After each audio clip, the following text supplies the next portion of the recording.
जी तो सर जी, आज हम आज मैं आपको पढ़ा रहा हूँ। आज बड़ी दिलचस्प गुफ्तगू मैंने आपसे करनी है और बड़ी बेसिक चीज़ मैंने आपसे डिस्कस करनी है, वो है यकसुई।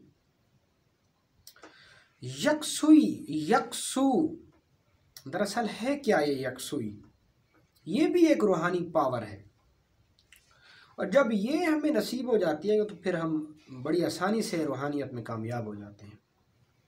दरअसल हमने ज़िंदगी को इतना वसी कर लिया है, अपनी ज़िंदगी को इतना फैला लिया है, ख़यालात फासदा के साथ, अच्छे बुरे ख़यालात के साथ, मक़ासिद के साथ, ख्वाहिशात के साथ, परेशानियाँ, डिप्रेशन, एंग्ज़ायटी और टेंशन के साथ और मुख्तलिफ़ विचारों के साथ कि हम अपनी ज़ात से भी बहुत वसी हो गए हैं। बहुत ज़्यादा हमने अपने अंदर इनख़ला पैदा कर लिया है, ख़ुद को हमने बहुत ज़्यादा वुसअत दे दी है और उस वुसअत में हम कहीं ख़ुद को भी कहीं खो गए हैं। अब हम ख़ुद को भी ढूंढ रहे हैं। आज की ज़िंदगी के अंदर एक बड़ी बेसिक चीज़ जो है वो दो चीज़ें हैं, एक मसरूफ़ियत और एक टेंशन्स,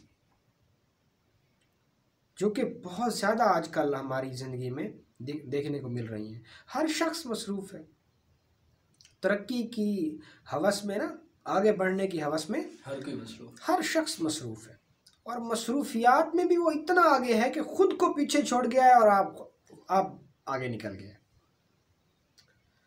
तो ऐसे में ऐसे लोग जब रूहानियत में कदम रखते हैं तो वो कभी कामयाब नहीं होते। मिसाल के तौर पे कि अब वो अमल करने बैठे या अपनी रूह को बेदार करने के लिए बैठे, मुराकबे में बैठे, मेडिटेशन के लिए बैठे, ध्यान में बैठे या कोई भी काम करने के लिए वो बैठे, तो क्या हुआ? रिज़ल्ट ये हुआ कि अब उनके जो विचार हैं, जो उनकी थिंकिंग है, वो कहीं और है, रूह कहीं और है, दिमाग कहीं और है। तो जब ऐसे होता है ना, बिल्कुल, जब इन चीज़ों का जब हमारे अंदर एक खिंचाव है, हमारे ज़ाहिर और बातिन में हम आएंगे ही नहीं है, तो कभी हम रूहानियत में तो कामयाब हो नहीं सकते। वैसे दुनियावी तौर पे आप शायद कामयाब हो सकते हैं। बिल्कुल। यानी यकसुई भी एक ऐसी कुव्वत का नाम है कि खाली आपको यकसुई मिल गई ना तो आप अमलियात और रूहानियत में कामयाब हो जाएंगे और अपनी प्रैक्टिकल लाइफ इस दुनिया में भी कामयाब हो जाएंगे, क्योंकि रूहानियत बज़ाते खुद यकसुई का ही नाम है, एक नाम है। तो असल में ना यकसू होने के लिए बहुत सारे लोग बड़ी कोशिश करते हैं कि हम यकसू हो जाएं या हमारी यकसुई पैदा हो जाए, लेकिन यकसुई पैदा नहीं होती। हम जूं यकसुई के पीछे भागते हैं कि किसी तरीके से हम यकसुई को पैदा कर लें और यकसुई हमसे उतना दूर भागती है। अब यकसुई की हमारे दीन में भी अहमियत है, हमारे दीन में भी अहमियत है। यकसुई की हमारे दीन में क्या अहमियत है वो आप इस बात से अंदाज़ा लगा लें कि अल्लाह रब्बुल इज़्ज़त ने भी हमें फरमाया कि ऐ मेरे बंदे, जब तू मेरे हुजूर खड़ा हो तो उस वक्त तेरी सारी यकसुई मेरी तरफ होनी चाहिए, तेरी सारी यकसुई मेरी तरफ होनी चाहिए। यानी अब हम नमाज के लिए खड़े हुए हैं, अब हम नमाज पढ़ रहे हैं और नमाज में ये क्या है कि हमारा ध्यान कहीं और भटक रहा है। बिल्कुल, मैं तो नमाज में हूँ लेकिन मैं ही नमाज में नहीं हूँ। बिल्कुल, समझ आ रही है मेरी बात? मैं क्या कह रहा हूँ? देखिए ना, मैं यहाँ मस्जिद में खड़ा हूँ या मैं अब आपसे बात कर रहा हूँ क्लास में बैठ के, लेकिन मैं तो यहाँ हूँ ही नहीं। बिल्कुल, एक मेरे अंदर भी एक और है ना, बिल्कुल, तो वो कहीं और है। जब रूह और जिस्म में हम आहंगी हो जाएगी तो यकसुई पैदा हो जाएगी। यानी जो मैं कर रहा हूँ मेरा दिमाग का फोकस भी वहीं होना चाहिए। यकसुई यकसू से माखज है, यकसू होना यानी दुनियावी सारे ख्यालात से बालातर होके, अच्छे और बुरे विचारों से बालातर होके हमें क्या करना है? यकसुई यानी मुसलसल किए जाने वाला काम। यकसू होना, एक सोच रखना, एक अकीदा रखना, अपनी थिंकिंग को, अपनी तवज्जो को एक जगह पे मरकूज कर देना।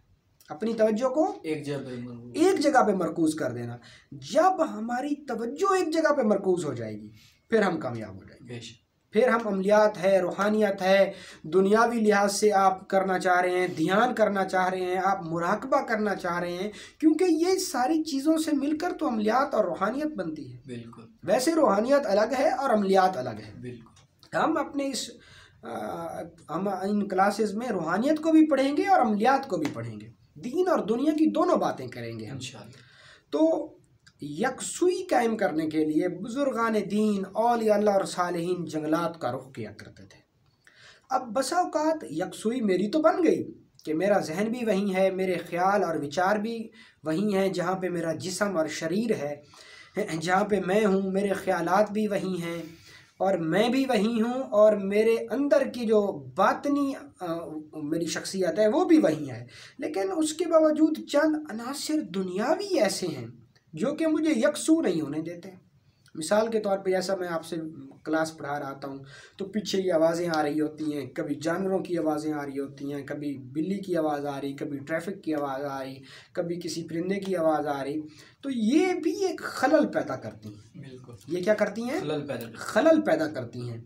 तो जब ये चीज़ें हमारे अंदर जब ये चीज़ें हमारे कानों तक पहुँचती हैं तो फिर क्या होता है कि हमारी यकसुई ख़त्म हो जाती है, हमारी थिंकिंग चेंज हो जाती है। तो खुद ब खुद ना चाहते हुए हमारे जो ख्यालात हैं वो दूसरी तरफ चले जाते हैं। तो इसी चीज़ से बचने के लिए औलिया अल्लाह और सालिहीन जंगलात का रुख किया करते थे। अच्छा, कुछ लोग रूहानियत को पाने की गर्ज से एक शेख से दूसरे शेख का सफ़र करते हैं। उनके जहन में ये होता है कि मेरा शेख कामिल नहीं था, जिससे मुझे रूहानी तौर पे तरक्की नहीं महसूस हुई, तरक्की नहीं मिली मुझे। और इसी तरीके से कुछ लोग शेख तो चेंज नहीं करते लेकिन वो अमल चेंज करते रहते हैं। वो एक अमल करते हैं, उसमें कामयाबी नहीं होती, फिर वो दूसरा अमल करते हैं। इसी तरीके से जब उनको दूसरे अमल में भी कामयाबी नहीं होती तो फिर वो तीसरा अमल करते हैं। यानी वो बार बार मुख्तलिफ अमल करते रहते हैं और उनके मुख्तलिफ अमल करने की भी एक यही बड़ी वजह होती है कि उनके अंदर यकसुई नहीं होती। वो कभी यकसू हो ही नहीं सकते और उनको कभी कामयाबी भी नहीं मिलेगी। भले वो सारी ज़िंदगी सूरत मुज़म्मिल पढ़ते रहें, सूरत कुरैश पढ़ते रहें, सूरत इखलास पढ़ते रहें, नादे अली पढ़ते रहें, जो मर्ज़ी, भले जिस सूरत पर वो रियाजत, आयत पर रियाजत करते रहें, लेकिन वो उस आयत के नूर को नहीं पा सकते, क्योंकि उनके अंदर एक तो कैफियत नहीं बन रही, और कैफियत नहीं बन रही और उसके अलावा उनके अंदर यकसुई वाली की दौलत नहीं है। तो अमलियात में नाकामी की एक सबसे बड़ी वजह यह भी है कि हमारे अंदर जब यकसुई नहीं होती तो हमसे कामयाबी बहुत दूर हो जाती है। और यकसुई को पाने के लिए बुजुर्गान दीन ने, जैसे मैं अब आपसे बात कर रहा हूँ, आप सब लोगों को क्लास पढ़ा रहा हूँ, तो ये अब देखें पीछे से जानवरों की आवाज़ें आ रही हैं, कभी कुत्ते की आवाज़ आ रही है, कभी बिल्ली की आवाज़ आ रही है, कभी किसी जानवर की आवाज़ आ रही है, कभी ट्रैफिक की आवाज़ आ रही है, या कभी किसी बाइक की आवाज़ आ रही है। तो ये भी एक यकसुई बनने या यकसुई के दरमियान पैदा होने वाली हायल रुकावटें कह लें इनको भी। तो ये वो चीज़ प्रैक्टिकल लाइफ में या जब हम रूहानियत में कदम रखते हैं तो ये भी एक चीज़ ज़ेरे बहस लाई जाती है कि इन चीज़ों की वजह से भी हम कामयाब नहीं हो पाते। तो यकसुई एक बेसिक चीज़ है, आप अपनी यकसुई को बनाएं। अभी आप अमलियात में कदम रख रहे हैं, आप रूहानियत सीखना चाहते हैं, आप टेलोपैथी सीखना चाहते हैं, आप दूर दराज लोगों से जहनी तौर पर रब्ता करना चाहते हैं, अगर आप लोग माइंड रीडिंग करना चाहते हैं, या कोई भी ऐसी शक्ति या कोई भी ऐसी गैबी ताकत जिससे आप कांटेक्ट करना चाहते हैं, आप रूहों से मुलाकात करना चाहते हैं, या आप रब से मुलाकात करना चाहते हैं, तो सबसे पहले जनाब सर जी आप अपने अंदर यकसुई पैदा करें। यकसुई यानी एक सू, सारी दुनिया से कट के, सारे ख्यालों विचारों से हट के दुनिया की हटो बचो से हट के आप एक चित पे आ जाएं, एक पॉइंट पे आ जाएं, एक नुकात पे आ जाएं, एक अपनी सारी सोच की, अपनी सारी तवज्जो की ताकत को, अपनी सारी अंदर की शक्ति और पावर को एक जगह पे ले आएं, और इसी का नाम ही यकसुई है। और जब हम यकसुई को पालेंगे तो यकीन करें हम ऐसा समझें कि हम रूहानियत के आधी जो रूहानियत के आधे राज है ना, वो हमने पा लिए, और रूहानियत की आधी मनाजिल तय हो गई सिर्फ यकसुई को पाने में। तो अब यकसुई की जो अहमियत है वो आपको खुद ब खुद पता चल गई होगी कि यकसुई क्या चीज़ है। यकसुई जब हम बना लेंगे तो फिर हम कामयाब हो जाएंगे। और यकसुई को बनाने के लिए बुजुर्गान दीन जंगलात का सफ़र किया करते थे, बहुत सारी मशक़ें किया करते थे, और बहुत सारी अपने जिस्म की कैफियत को चेंज किया करते थे, यानी खाना कम खाना या सोना कम, या कि यानी अपने नफ्स के ख़िलाफ़ बहुत कुछ वो करते थे ताकि वो अपनी यकसुई को कायम कर सके। क्योंकि जब यकसुई कायम होती है तो फिर इंसान कामयाबी की तरफ बढ़ता है।